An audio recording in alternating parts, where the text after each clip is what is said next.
નમસ્કાર વિદ્યાર્થી મિત્રો, આજે આપણે ત્રિકોણમિતિના જે વિધેયો છે એની કિંમત જોઈશું. તો સાઈન 0 0 1 1 3 1 આવી રીતે પહેલાં મૂકી દઈશું અંશની અંદર. ત્યારબાદ ભાગાકારની અંદર 30 45 અને 60 વચ્ચે 2 2 અને 2 મૂકીશું. ત્યારબાદ જે 45 છે ત્યાં આગળ નીચે રૂટ મૂકીશું 2ની ઉપર અને 60માં ઉપર રૂટ મૂકીશું. તો આ સાઈનનું 0થી લઈને 90 સુધી કવર થઈ ગયું છે. ત્યારબાદ રિવર્સ પ્રોસેસમાં એન્ટી ક્લોકવાઇઝ જઈશું.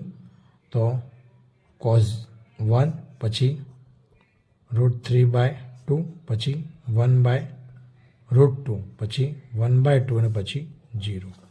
ત્યારબાદ tan માટે 0/1 એટલે 0, 1/2 3/2 એટલે 1/√3, 1/√2 1/√2 ઇટ્સ મીન્સ 1, પછી √3/2 અને 1/2 એટલે √3 અને પછી ઇન્ફિનિટી. બરાબર. ત્યારબાદ કોટ માટે આપણે ઉલટું કરીશું. 1/0 ઇન્ફિનિટી, અહીંયાથી ઊંધું લખો તો પણ ચાલે, પછી √3 પછી 1 પછી 1/√3 અને પછી 0. બરાબર. તો આ સાઇન, કોસ, ટેન અને કોટના 0થી લઈને 90 સુધીના કિંમતો આપણે શોધી કાઢીએ છીએ. બરાબર.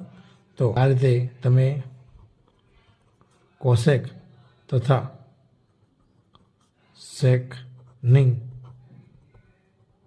કિંમતો શોધી